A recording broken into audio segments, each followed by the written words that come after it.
اور اس آئینے میں اگر ہم اپنے اعمال کو دیکھتے ہیں تو رونگٹے کھڑے ہوتے ہیں کہ ہمارے اعمال ہیں کس نوعیت کے.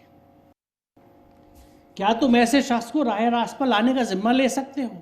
یعنی یہ بات نبی کریم سے کہا جا رہی ہے کہ تم ایسے آدمی کو راہ راست پہ لا سکتے ہو. اس آیت سے کیا پتہ لگتا ہے کہ جو لوگ نفسانی خواہشات پہ چلتے ہیں راہ راست پہ کبھی نہیں آ سکتے. کیا تم سمجھتے ہو کہ ان میں سے اکثر لوگ سنتے اور سمجھتے ہیں؟ یہ تو جانوروں کی طرح ہیں بلکہ ان سے بھی گئے گزرے. یعنی ان کی زندگی کی سطح اور ذہنی سطح جانور سے بھی گئے گزری ہے. کیوں؟ کیونکہ انہوں نے عقل استعمال نہیں کری. قرآن کریم یہ کہتا ہے کہ اللہ کے نزدیک سب سے ناپسندیدہ وہ کریچرز ہیں، یا انسان کا یا دابہ کا لفظ آیا ہے، جو عقل استعمال نہیں کرتے. اور بدقسمتی سے ہماری اکثریت یہ کہتی ہے کہ دین کے معاملوں میں سوال نہیں کرنا، عقل استعمال نہیں کرنی. یہ وہ چیزیں ہیں جو قرآن پڑھ کے سمجھ میں آتی ہیں، میری سمجھ میں قرآن پڑھ کے آئی کہ اللہ کے نزدیک سب سے بدترین وہ جاندار ہیں جو عقل استعمال نہیں کرتے. تو اگر ہم اپنی نفسانی خواہشات پہ چلتے ہیں، اب نفسانی خواہشات پہ یعنی من مانی زندگی گزارنا، وہ جو سلوگن ہے اٹس مائی لائف، نوجوانوں میں بڑا مقبول ہوا تھا ایک زمانے میں، اٹس مائی لائف. میں اس زمانے میں پڑھاتا تھا تو میں اسٹوڈنٹ سے بہت سمجھاتا تھا. میں کہتا تھا نو اٹس ناٹ یور لائف. کیا ٹیسٹ ٹیوب بیبی ہو، پہلی بات تو یہ کہ اپنے آپ پیدا نہیں ہوئے، ماں باپ نے پیدا کیا ہے. ایک خالق نے تمہیں پیدا کیا ہے، ایک کریٹر نے، اس کو ایشور کہو، پرماتما کہو، واحد گرو کہو، جیسس کہو، اللہ کہو، کچھ بھی کہو، لیکن دیر از سمبڈی، کوئی ہے جس کو آپ مانتے ہیں، اس نے آپ کو پیدا کیا. پھر کیا آپ ایسے ہی بڑے ہو گئے ہوا میں سانس لے کے؟ ماں نے دودھ پلایا، تکلیفیں جھیلی، باپ نے محنت کری، سپورٹ کیا آپ کو، آپ کی فیملی نے، پورے اسٹرکچر نے، پورے سماج نے، اور اس سماج کے ٹیکس کے پیسے سے آپ پڑھے. ہم میں سے کتنے لوگ ہیں جو شروع سے سیلف فائنینسنگ میں پڑھیں کہ جو پڑھ رہے ہیں اس کی قیمت دے رہے ہیں؟ میں تو نہیں پڑھا، سرکاری اسکولوں میں پڑھا. ہماری میجورٹی سرکاری اسکول میں پڑھتی ہے. وہ پیسہ کہاں سے آتا ہے؟ ٹیکس دیتا ہے آدمی. یعنی سماج کا ٹیکس کا پیسہ آپ پہ خرچ ہو رہا ہے. سماج متوقع ہے کہ آپ کچھ بن کے پھر سماج کی خدمت کریں گے. ہم جب کچھ بنتے ہیں تو میں اور میری فیملی اس سے آگے ہم سوچتے نہیں، بلکہ یہ جھگڑا ہوتا ہے کہ بیوی سوچتی کہ ساری کمائی میرے پاس آئے، اس کی اماں کے پاس بھی نہ جائے، نندن کے پاس بھی نہ جائے، جیٹھ کے پاس بھی نہ جائے، دیورانی کے پاس بھی نہ جائے، میرا مال، ہاں میرا مال. یہ سوچ ہوتی ہے. خیر، وجہ صرف یہ ہے قرآن سے دوری. یہ فکر قرآن والوں کی نہیں ہوتی، یہ مسلمانوں کی فکر نہیں ہے، بنام مسلمان لوگوں کی فکر ہوتی ہے، جو نام مسلمانوں جیسے رکھتے ہیں، آکار بنا لیتے ہیں، شکل بنا لیتے ہیں، کردار سے مسلمان نہیں ہوتے. اور چونکہ کردار ہی ریفلیکشن ہے ایمان کا، تو وہ خالی ڈبے ہوتے ہیں جن کے اوپر لیبل لگے ہوئے ہوتے ہیں. اگر کردار ہوگا ایمان والا تو ایمان اندر ہوگا، ورنہ خالی ڈبہ ہے، خالی بوتل ہے. اس لیے آواز زیادہ کرتی ہے، ہم لوگ بھی بہت آواز کرتے ہیں نا، بہت شکایتیں، جھگڑے، نعرے ہیں، عمل کم نسبتاً. خیر، اب میں تھوڑا سا یہاں سے دوسرا رخ لے رہا ہوں. یہاں سے میں اس رخ کی طرف جا رہا ہوں کہ قرآن کو اب تک ہم اگر سم اپ کر لیں کہ ہم نے کیا سمجھا. پہلی بات یہ ہے کہ ہم قرآن کی اہمیت سمجھیں. ہم یہ سمجھے کہ قرآن ہم پہ فرض ہے، لہٰذا اس کے ہر حکم کو ہمیں سمجھنا چاہیے کیونکہ وہ بندگی کا حصہ ہے. کیونکہ دیکھیے قرآن کریم میں اس بات کو بڑی وضاحت سے کہا گیا ہے کہ کیا تم کتاب کے ایک حصے پہ عمل کرتے ہو اور دوسرے پہ نہیں کرتے؟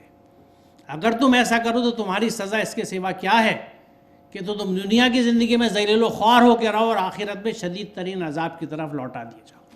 یہ کلام پاک کی آیت کا میں آپ کو ترجمہ بتا رہا ہوں. اس وقت اس لیکچر کے دائرے میں نہ اتنا وقت ہے، نہ میں اتنی چیزوں کا احاطہ کر سکتا ہوں، اس لیے میں فوکس رکھ رہا ہوں. قرآن سے جب ہم دور ہٹے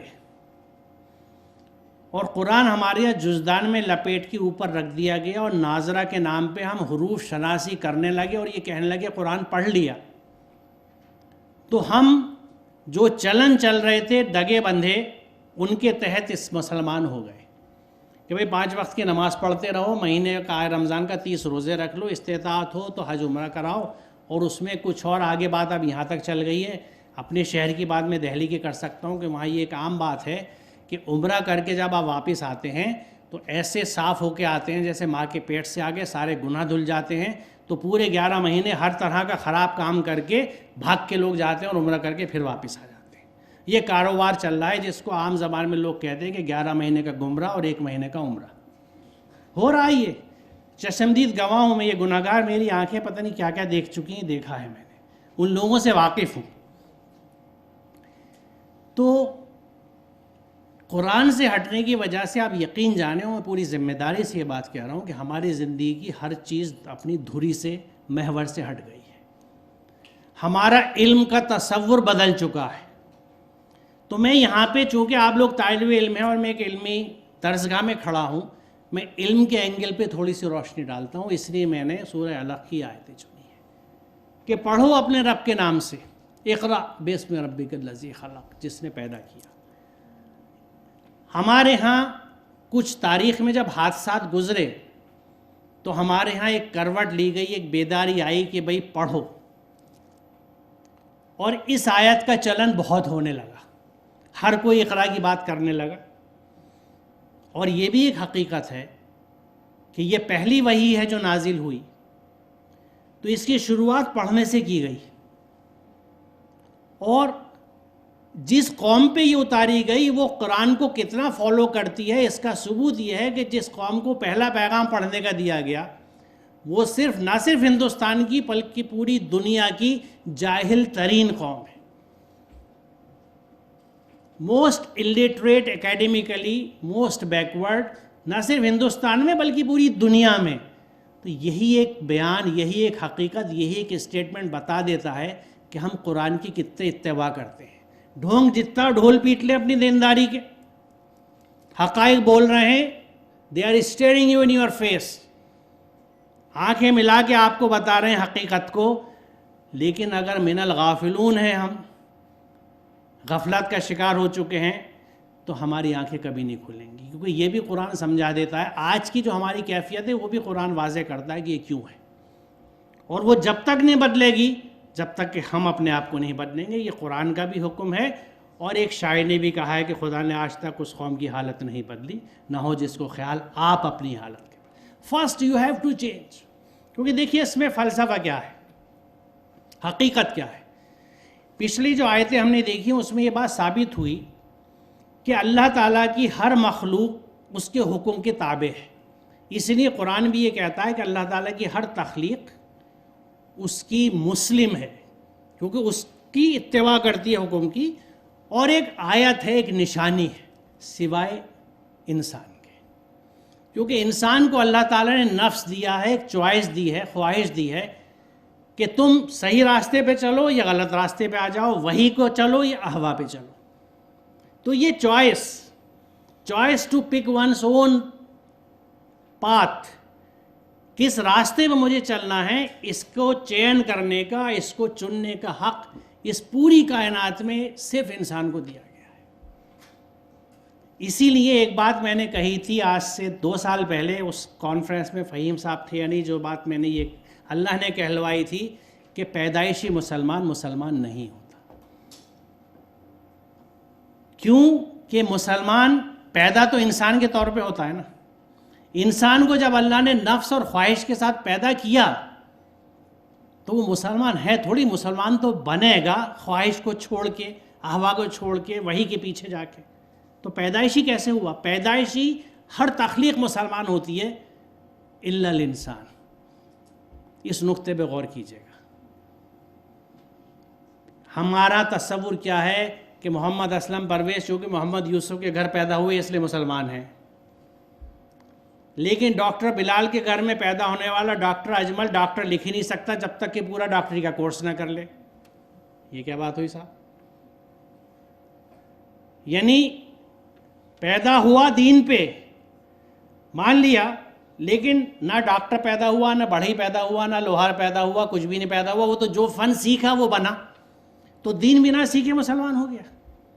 جبکہ نفس کے ساتھ پیدا ہوا. خود قرآن اس بات کو کہتا ہے کہ اللہ تعالیٰ نے چوائس دی ہے. تو مسلمان تو بنتا ہے. ہم اس غلط فہمی میں رہتے ہیں کہ مسلمان ہو گئے, کلمہ پڑھ لیا, تو پھر تو جو کہا جاتا ہے نا کہ جس زبان سے کلمہ ادا ہو گیا اس پہ جہنم کی آگ حرام ہے. کیونکہ ایک سوال اکثر یہ بھی اٹھتا ہے, میں تھوڑا سا ٹاپک سے ہٹ رہا ہوں لیکن یہ بڑی اہم چیزیں ہیں جو میں آپ سے ڈسکس کرنا چاہ رہا ہوں, کہ امت محمدی ہے جہنم کی آگ حرام ہے, جس زبان نے کلمہ پڑھ لیا اس پہ جہنم کی آگ حرام ہے. ان چیزوں سے ہم اس بھرم میں آ گئے ہیں کہ ہم بھی امت محمدی ہیں, ہم نے بھی کلمہ پڑھا ہے, جہنم کی آگ ہم پہ حرام ہے. ہم یہ بھول گئے کہ امت محمدی ہونے کا تقاضا کیا ہے اور کیا ہوتا ہے امت محمدی. ہم یہ بھول گئے کہ لا الہ الا اللہ زبان سے کہہ کے یہ عمل میں کس طرح آنا چاہیے, کردار میں کس طرح ڈھلنا چاہیے. لا الہ الا اللہ محمد رسول اللہ کہنے والے کون ہوتے ہیں, ان کا کردار کیا ہوتا ہے.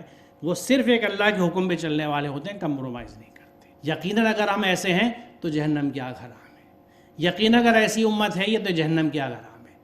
اور اگر یہ ایسی ہے تو سورہ فرقان کی 30ویں آیت کیا کہتی ہے کہ وقال الرسول انی ربی قوم اتخذوا ھذا القرآن مہجورا, کہ قیامت کے دن رسول کہیں گے کہ اے میرے پروردگار میری اس قوم نے قرآن کا مذاق اڑایا ہے, نشانہ تضحیک بنایا ہے. دے ریڈیکیولڈ دی بک, اس کو ایسے پکڑا ہوا تھا ایسے چھوڑا ہوا. یہ سب تراجم آپ کو ملیں گے اردو میں. لفظ مہجور, اس کو مہجور کر دیا, یعنی عمل بھی نہیں لائے تھے. بہرحال تو میں عرض یہ کر رہا تھا کہ قرآن کی دوری نے جہاں ہماری ساری چیزوں کی اپروچ بدلی ہے وہاں علم کا تصور بھی بدلا ہے. یہاں میں وضاحت اس چیز کی کرنا چاہتا ہوں کہ ہم نے تعلیم کے زور میں اقرا کی بات کری لیکن دوسرا اہم حصہ اس کا بھول گئے, بِاسْمِ رَبِّكَ الَّذِي خَلَقَ. کوئی علم اللہ کے اسم کے بنا نہیں چل سکتا. چلے گا لیکن وہ فوائد نہیں آئیں گے, کیونکہ جہاں اللہ تعالیٰ کا نام اور اصناف ذہن میں ہوتی ہیں تو وہاں بندگی کا عنصر شامل رہتا ہے, اور پھر ہر علم منافعت کی طرف ہی جاتا ہے, خیر کی طرف ہی جاتا ہے, اصلاح کی طرف ہی جاتا ہے, وہ فساد نہیں پیدا کرتا. اس پہلو کو ذہن میں رکھنا بڑا ضروری ہے. اس وجہ سے میں نے اس آیت کو چنا تھا, اور اسی لیے آپ کو بھی قرآن سمجھا کے پڑھایا جا رہا ہے کہ آپ علم تو حاصل کر رہے ہیں, ساتھ میں اللہ کے حکم کو شامل کر لیں گے تو آپ کو ہدایت مل جائے گی, زندگی کا راستہ کلیئر ہو جائے گا کہ مجھے زندگی میں کرنا کیا ہے. میں چاہے سائنس پڑھوں یا کامرس پڑھوں یا ہیومینٹیز پڑھوں, مجھے اس کو پڑھ کے کرنا کیا ہے, میری زندگی کا مقصد کیا ہے. کیا میری زندگی کا مقصد نہیں ہے میری زندگی کیا ایک جانور کی زندگی ہے. جانور کی زندگی کیا ہوتی ہے, ایک جانور کا بچہ پیدا ہوتا ہے, بڑا ہوتا ہے, جوان ہوتا ہے, کھاتا پیتا ہے, اولاد پیدا کرتا ہے, بوڑھا ہوتا ہے, مر جاتا ہے. یہی اگر میری زندگی کا بھی سائیکل ہے تو میری زندگی حیوانی زندگی ہے, جس میں ایک شاعر نے بڑی اچھی بات کہی تھی کہ درد دل کے واسطے پیدا کیا انسان کو, ورنہ طاعت کے لیے کچھ کم نہ تھے کروبیاں.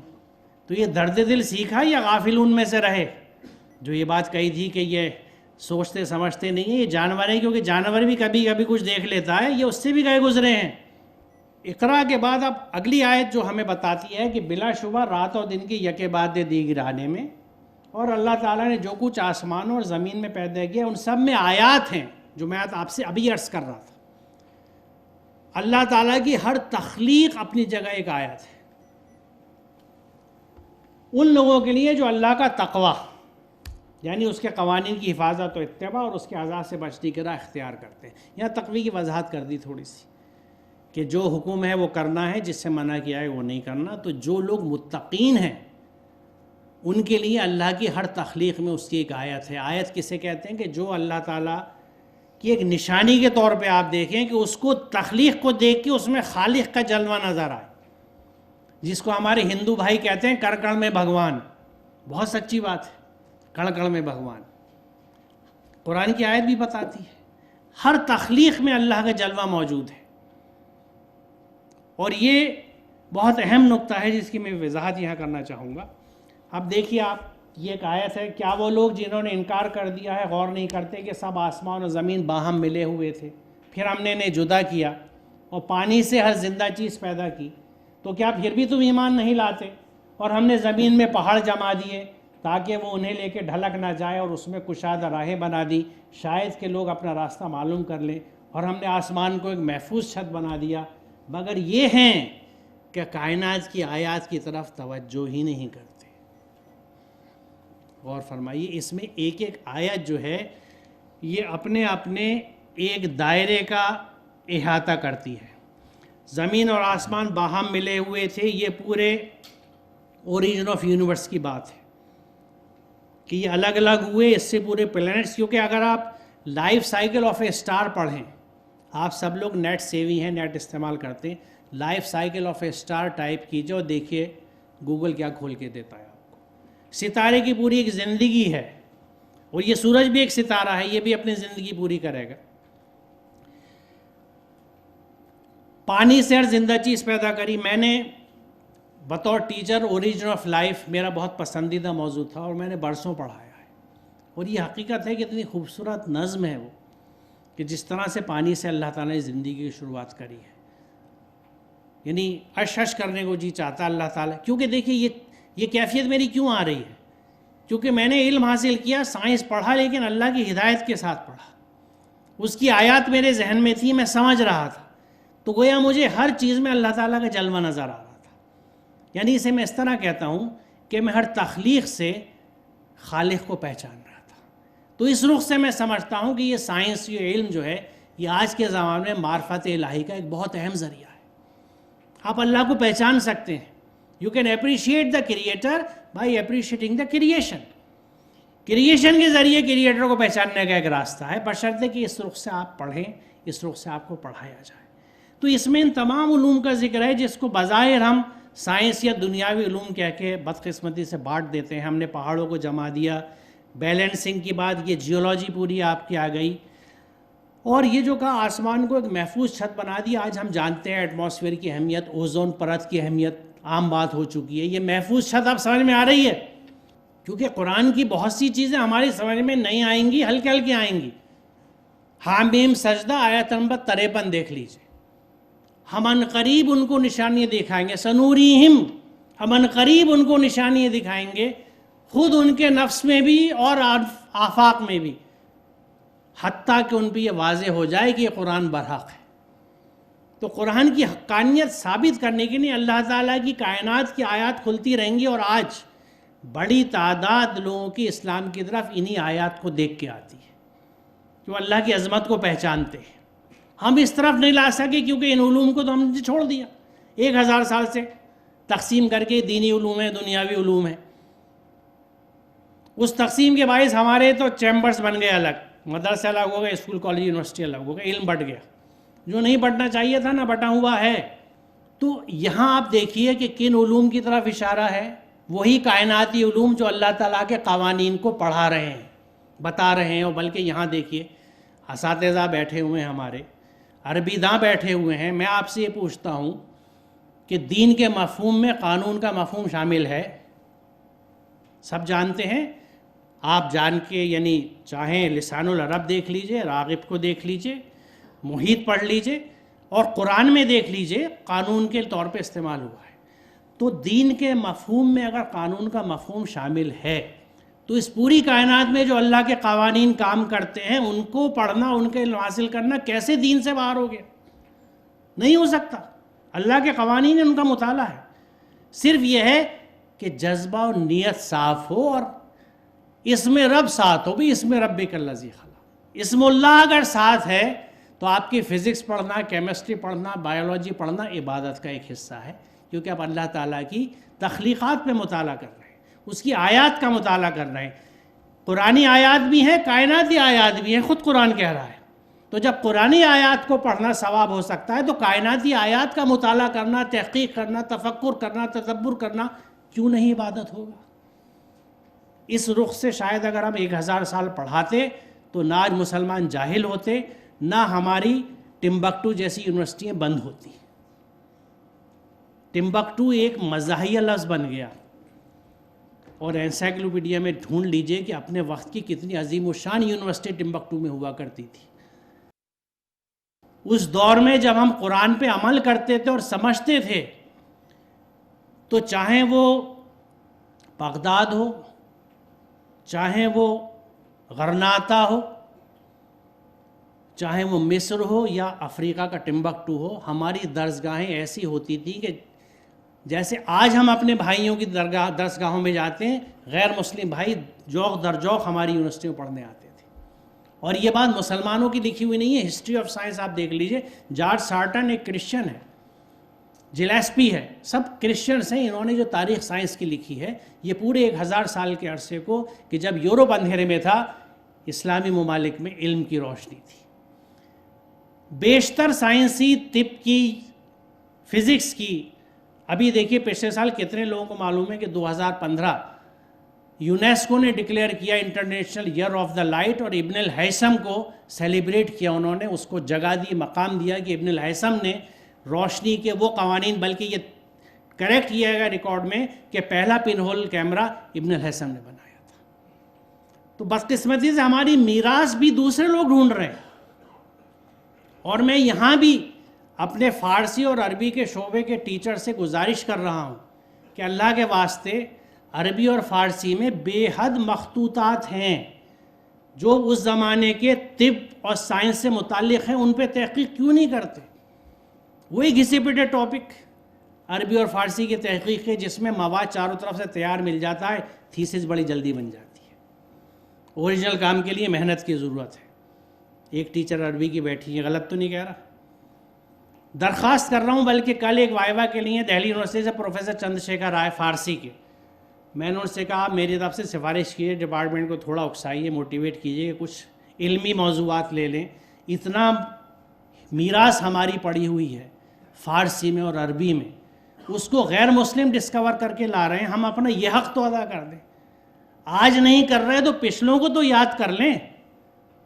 تو میری کوشش ہے اور اسی جذبے سے یہاں آیا ہوں، اور شاید اللہ قبول کر لے اور میں اپنے بھائیوں کو اور بہنوں کو موٹیویٹ کر سکوں کہ واپس آؤ اس راستے کی طرف. یہی راستہ بندگی کا ہے، یہی دنیا اور آخرت کو سدھارنے کا راستہ ہے. تو بہرحال یہ آیات ہمیں کتنے اہم علوم کا ذکر کر کے آخر میں دیکھیے کس طرح کہا جا رہا ہے کہ مگر یہ ہے کہ کائنات کی آیت توجہ ہی نہیں کرتے. یقیناً اعراض کا لفظ ہوگا، جی ہاں، معرضون، توجہ نہیں دیتے، اعراض برتتے ہیں، لاپرواہی برتتے ہیں، they just don't care. اور اس روشنی میں وہ آیت دیکھیے سورہ فرقان کی جو میں نے ذکر کیا تھا، وقال رسول یا رب انی قوم اتخذوا ھذا القرآن مہجورا. ہم نے کتابی قرآن کو بھی مہجور کیا اور کائناتی قرآن کو بھی مہجور کیا ہے.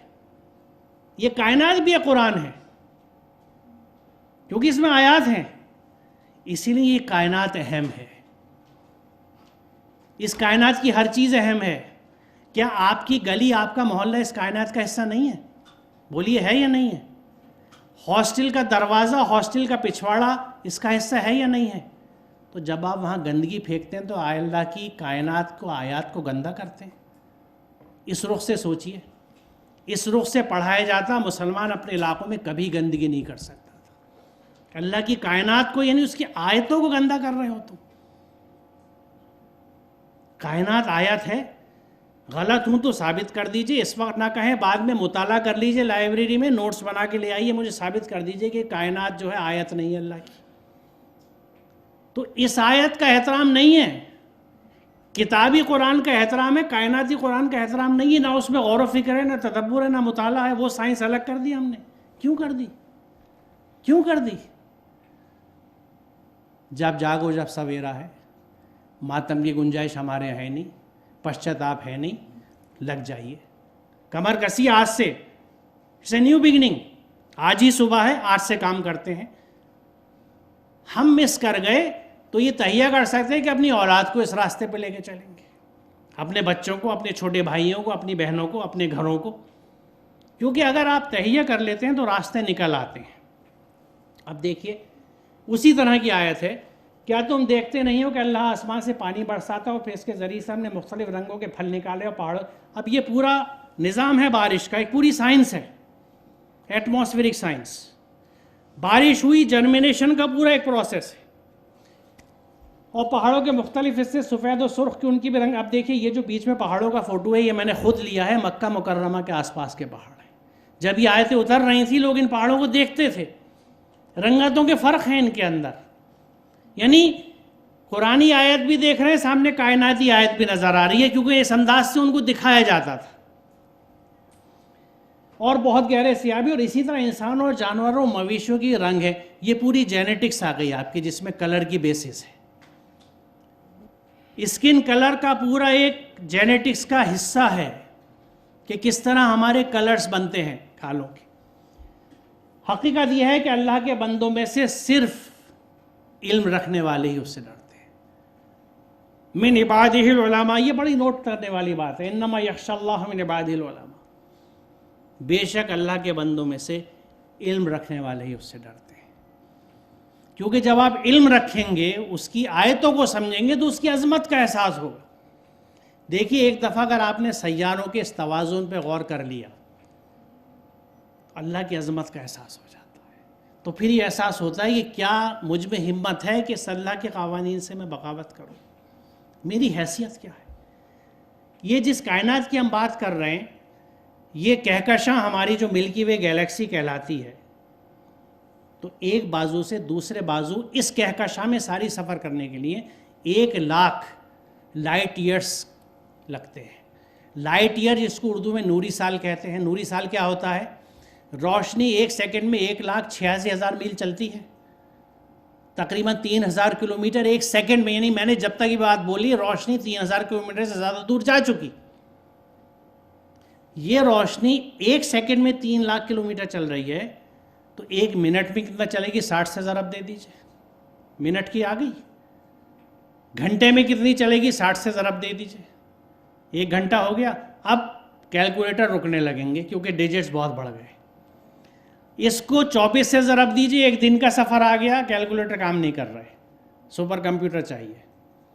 12 سے ضرب دیجئے تو 1 سال کی رفتار آ گئی. ہر کیلکولیٹر نہیں نکال پائے گا. اتنا سفر روشنی کی رفتار سے جب کیا تو وہ 1 نوری سال بنا, 1 لائٹ ایئر. یعنی روشنی کا وہ سفر جو وہ 1 سال میں طے کرتی ہے 1 لائٹ ایئر کہلاتا ہے. اور کہکشاں کے ایک بازو سے دوسرے بازو آپ کو 1,00,000 لائٹ ایئرس لگتے ہیں. یعنی روشنی کی رفتار سے چلیں تو 1,00,000 سال لگیں گے صرف اس کہکشاں کے, اس ملکی وے گیلیکسی کے ایک بازو سے دوسرے بازو آنے. یہاں سبحان اللہ نکلتا ہے, یہاں اللہ اکبر نکلتا ہے, یہاں اللہ کی عظمت کا احساس ہوتا ہے. اور پھر تصور کیجئے کہ اس کائنات میں ایسی گیلیکسیاں کتنی ہیں, انگنت, کروڑوں کھربوں, کچھ نہیں پتا.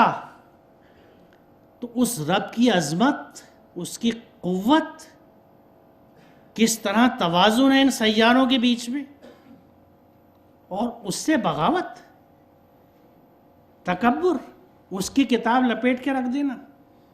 6,666 آیتوں میں سے 3.5 آیتوں پہ عمل کہ اقیموا الصلاۃ وآتوا الزکاۃ کتب علیکم الصیام, اور حج اور عمرے کے 3.5 آیتیں پڑھ کے 5 فرائض لے کے 3,000 احکامات کو کنارے رکھ دینا. اگر یہ تکبر و بغاوت نہیں ہے تو کیا ہے؟ اس رخ سے غور کیجئے. قرآن کی اہمیت یہ ہے. یوں میں بے چین ہوتا ہوں. کیوں ہوتا ہوں؟ میری خود غرضی ہے, میں اللہ کے جواب دے ہوں کہ جو چیز تجھے سمجھائی تھی تو نے اوروں کو سمجھا دی کہ نہیں سمجھائی.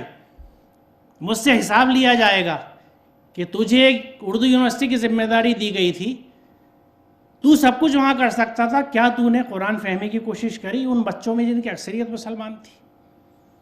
میں اس جواب دہی کا انتظام کر رہا ہوں آپ کو یہاں بلا کے, اتمام حجت. آگے آپ کی ذمہ داری کہ اس قرآن کی بات کو لے کے جائیں آگے یا نہ لے کے جائیں. میں کہوں گا یا اللہ, جو وہ آیت ہے نا کہ رسول تم پہ گواہ ہوں گے اور تم لوگوں پہ گواہ, پتہ نہیں آپ نے اس پہ غور کیا ہے نہیں کیا, رونگ پہ کھڑے ہوتے ہیں. رسول گواہی دیں گے کہ پروردگار اس امت تک ہم نے قرآن پہنچا دیا تھا. کیونکہ یہ بھی ایک نقطہ ہے. دیکھیے سورہ بقرہ میں شروع میں ذکر ہے کہ شیطان نے اجازت مانگی قیامت تک کی کہ میں اس کو بھٹکاؤں گا, آگے سے پیچھے سے دائیں سے بائیں سے اس کو بھٹکاؤں گا. اللہ نے کہا سوائے میرے مخلص بندوں کے تیرا بس سب پہ چل جائے گا. یہ بھی آیت ہے. تو اس کو اللہ نے اجازت دے دی, یعنی شیطان کو قیامت تک اجازت ہے کہ انسانیت کو بھٹکائے. لیکن نبوت کے دروازے 1400 سال سے بند ہو گئے. جب جب قومیں بھٹکتی تھیں تو پیغمبر آتے تھے, راہ دکھاتے تھے. تو اب بھٹکانے والے کو تو چھوٹ ہے اور راہ دکھانے والا آ نہیں رہا, تو نعوذ باللہ کہ اللہ تعالیٰ انصاف نہیں کر رہا. کر رہا ہے. اس نے کیا کیا کہ اس نے اس قوم کے اوپر ایک دین مکمل کر دیا. الیوم اکملت دینکم، یہ وہ دور ہے. یوم کا مطلب صرف دن نہیں ہوتا، پورا ایرا اور ایون بھی ہوتا ہے، پورا ایک دور جس میں یہ دین تم میں مکمل ہو گیا. اب اس کی مثال میں کس طرح دیتا ہوں آپ کو سمجھاؤں کہ بی ایڈ کا کلاس ہے، کوئی پروفیشنل کلاس ہے جیسے بی ایڈ، جس کو کر کے لوگ ٹیچر بنتے ہیں. کورس مکمل ہو گیا، آخری دن جب ٹیچر آتا ہے تو کہتا ہے آج کے بعد سے میں تمہارے پاس نہیں آؤں گا، تمہارا کورس مکمل. وہ باہر چلا گیا تو اب ٹیچر نہیں آئے گا، کیونکہ وہ سارے طلباء اب ٹیچر بن چکے. اس قوم پہ دین مکمل کرنے کا مقصد کیا ہے؟ کتنا بڑا درجہ اللہ نے اس پوری امت محمدی کو دیا کہ ہر فرد کو ایک پیغمبر بنا دیا. سبحان اللہ. اور اس پیغمبر کو جس کتاب پہ عمل کر کے دین پھیلانا تھا، کیونکہ رسول اللہ نے تقریروں سے دین نہیں پھیلایا، عمل سے پھیلایا. آپ کا کردار تھا، آپ کی شفقتیں تھیں، آپ کی محبتیں تھیں، نفرت کا خانہ نہیں تھا، غصہ نہیں تھا، عداوت نہیں تھی، بغض نہیں تھا، صرف محبتیں تھیں، ایثار تھا، خدمت تھی، ایمانداری تھی. یہ وہ سب چیزیں جو ہمارے یہاں نہیں ہیں، اور ہم امت محمدی ہیں. اب سوچ لیجئے کہ امت محمدی ہونے کے ناطے بخشش ہوگی یا سورہ فرقان کی 30ویں آیت کھڑی ہوئی ہوگی وہاں پر یہ کہنے کے لیے کہ اس قوم نے قرآن کا مذاق اڑایا تھا. رونا آتا ہے، رونگٹے کھڑے ہوتے ہیں، ڈر لگتا ہے کہ یا اللہ کیا ہوگا، ہم کس بھرم میں ہیں. ضرورت ہے اٹھنے کی، بیدار ہونے کی، جاگنے کی، عقل استعمال کرنے کی، قرآن کو لپک کے پکڑنے کی، سمجھنے کی، ایک ایک چیز کو غور کرنے کی، کیونکہ بنا اس کے کام نہیں چلے گا. خیر، یہ اسی سلسلے کی اگلی آیت ہے. جس دن ہر امت میں سے ہم فوج کی فوج جمع کریں گے، ان لوگ جو ہماری آیتوں کو جھٹلاتے تھے، پھر جو ان کی جماعت بندی کی جائے گی، یہاں تک کہ جب وہ آ جائے تو اللہ پوچھے گا کیا تم نے میری آیت کو جھٹلایا تھا. بڑی اہم بات ہے یہ. دیکھیے دو چیزیں ہوتی ہیں، ایک تو انکار، مانتے ہی نہیں. جھٹلانا وہ ہوتا ہے جو جان بوجھ کے جھٹلایا جاتا ہے. افکذبتم بآیاتی، تم نے میری آیتوں کو جھٹلا دیا. ولم تحیطوا بہ علما، اپنے علم سے ان کا احاطہ کیے بنا. اب بتائیے آیات کا علمی احاطہ کیا ہے اگر ان علوم کا احاطہ نہیں ہے جو ہم بات کرتے آ رہے ہیں، علوم سے سمجھنے کی چیزوں کو. اگر وہ علمی احاطہ آیات کا نہیں ہے تو کیا ہے؟ تو کیسے یہ ہمارے علم سے اور تعلیم سے باہر ہو گیا. اور اس سے خطرناک بات کیا ہے کہ ماذا کنتم تعملون، کہ what was it you did, تم کر کیا رہے تھے، یعنی دنیا میں تمہیں بھیجا کیوں گیا تھا. اگر تم میری آیات کا علمی احاطہ نہیں کر رہے تھے. کیوں احاطہ ضروری ہے؟ کیونکہ اللہ کے بندوں میں سے علم رکھنے والے ہی اس سے ڈرتے ہیں. جب علمی احاطہ کریں گے، تخلیق سمجھ میں آئے گی تو خالق کی عظمت سمجھ میں آئے گی، آپ خود متقی بنیں گے، اس کے غلام بنیں گے. غلام بنیں گے تو حق بندگی کا ادا ہوگا، مسلمان ہوں گے. پھر جو میری طرف کوئی ہدایت تمہارے پاس پہنچے تو جو لوگ میری اس ہدایت کی پیروی یعنی اتباع کریں گے، ان کے لیے کسی خوف اور رنج کا موقع نہ ہوگا. اور جو اس کو قبول کرنے سے انکار کریں گے اور ہماری آیات کو جھٹلائیں گے، وہ آگ میں جانے والے لوگ ہیں جہاں وہ ہمیشہ رہیں گے. یہاں میں نے جان کی اس آیت کو رکھا ہے کہ ہم فیہا خالدون کی جو بات ہے، ہمارے یہاں ایک عام افواہ اور گمراہی کا چلن یہ ہے کہ مسلمان پہ جہنم کی آگ حرام ہے، تھوڑے دن سزا مل سکتی ہے، پھر واپس جہنت میں آ جائیں گے. قرآن کہیں یہ بات نہیں کہتا. انشاءاللہ پھر کبھی جب آپ سے کوئی اور لیکچر رکھوں گا، میں اس تفصیل کو بھی لاؤں گا آپ کے پاس. اگر آپ لوگوں کی آج کی فیڈ بیک ایسی ہوگی کہ آپ مجھے پھر سننا چاہیں گے تو میں یقیناً پھر آؤں گا دوسرا کوئی موضوع لے کے. لیکن یہاں ہم بات یہ نوٹ کر لیجئے کہ کون لوگ ہیں جو جہنم میں ہمیشہ رہیں گے؟ جو اللہ کی اتباع نہیں کریں گے، ان کو قبول کرنے سے منع کریں گے. تو اگر ہم اتباع نہیں کر رہے، اور اتباع پورے حکم کی ہے، اس کے حصے کی نہیں ہے، وہ چاہے اتنا ہو یا اتنا بڑا ہو، ان ٹوٹل بلیک اور وائٹ، یا تو ہے اتباع یا نہیں ہے، ایمان ہے یا نہیں ہے، بیچ کا نہیں ہے معاملہ. پھر جو میری طرف سے کوئی ہدایت تمہارے پاس پہنچے تو جو لوگ میری اس ہدایت کی پیروی یعنی اتباع کریں گے ان کے لیے کسی خوف اور رنج کا موقع نہ ہوگا، اور جو اس کو قبول کرنے سے انکار کریں گے اور ہماری آیت کو جھٹلائیں گے وہ آگ میں جانے والے لوگ ہیں جہاں وہ ہمیشہ رہیں گے۔ آخری سلائیڈ، یقین جانو جن لوگوں نے ہماری آیت کو جھٹلایا ہے اور ان کے مقابلے میں سرکشی کی ہے ان کے لیے آسمان کے دروازے ہرگز نہ کھولے جائیں گے، ان کا جنت میں جانا اتنا ہی ناممکن ہے جتنا سوئی کے ناکے سے اونٹ کا نکلنا۔ اس سے زیادہ وضاحت ہو سکتی ہے کچھ؟ جزاک اللہ۔ آج کے لیے اتنا، تھوڑا سا ٹائم میں نے زیادہ لے لیا، لیکن میرے خیال میں یہ موضوع اتنا اہم تھا اور پہلی ملاقات آپ سے تھی کہ اس کا حق تھا کہ میں تھوڑا سا وقت آپ کا ضائع کروں، زیادہ لے لوں۔ ضائع تو ہوا ہی نہیں، اللہ جانے یا آپ کے دل جانے، لیکن یہ صرف میں نے اپنی تڑپ آپ سے شیئر کی ہے کیونکہ میری زندگی بدلی ہے قرآن کو سمجھ کے۔ میرے دو حصے ہیں زندگی کے، جب تک میں ایک ریچولسٹک رسموں کا پابند مسلمان تھا، اور قرآن سمجھ کے میں مسلمان بننے کی آج کوشش کر رہا ہوں کہ اس کے ہر حکم پہ چلنے کی کوشش کر رہا ہوں، اور کچھ بہت سے بنیادی احکامات ہیں جن کو ہم بالکل ذہن میں نہیں لاتے۔ میں کوشش یہ کروں گا کہ فہیم صاحب جب بھی مجھے موقع دیں اگلا آپ لوگوں کے ساتھ تو میں ان چیزوں کو لے کے آؤں، اور یہ سلسلہ اگر چلتا رہا تو میں انشاءاللہ ٹکڑوں میں تھوڑی تھوڑی چیزیں آپ کے ساتھ، لیکن ایک بات یہ میں کتنا بتا سکتا ہوں، آپ کو ضرورت بھی نہیں ہے۔ اگر آپ کا چراغ جل چکا تو پھر کسی دیا سلائی کی ضرورت نہیں ہے، میرا کام دیا سلائی کا ہے۔ I just ignite. If you have a mind, then it will be an ignited mind. میرا کام صرف آپ کو تحریک دینا ہے، کوشش آپ کی ہوگی، کیونکہ یہ بھی میں آپ کو بتا دوں اگر آپ کی کوشش نہیں ہوگی تو پھر کوئی آپ کو نہیں سمجھا سکتا، کیونکہ یہ کوشش کرنا تو انسان ہی کا کام ہے، جب ہی اللہ بھی ہدایت دیتا ہے۔ جب ہم اس کی طرف پڑھیں گے، ہدایت مانگیں گے تو ہدایت ملے گی، اسے اپنے آپ ہدایت دینی ہوتی تو پھر وہ نفس کے ساتھ ہمیں پیدا ہی نہ کرتا، وہ تو تخلیق کے نظامی کے خلاف بات چلی جاتی۔ تو یہ کہ اللہ ہمیں ہدایت دے دے، ارے وہ رکھی ہدایت لپٹی ہوئی جزدان میں، ھذا صراطی مستقیمہ، اس کی طرف جاؤ۔ کیا ہدایت مانگ رہے ہو؟ ہدایت تو رکھی ہوئی ہے، پڑھو، سمجھو، عمل کرو۔ بہرحال بہت شکریہ آپ کا۔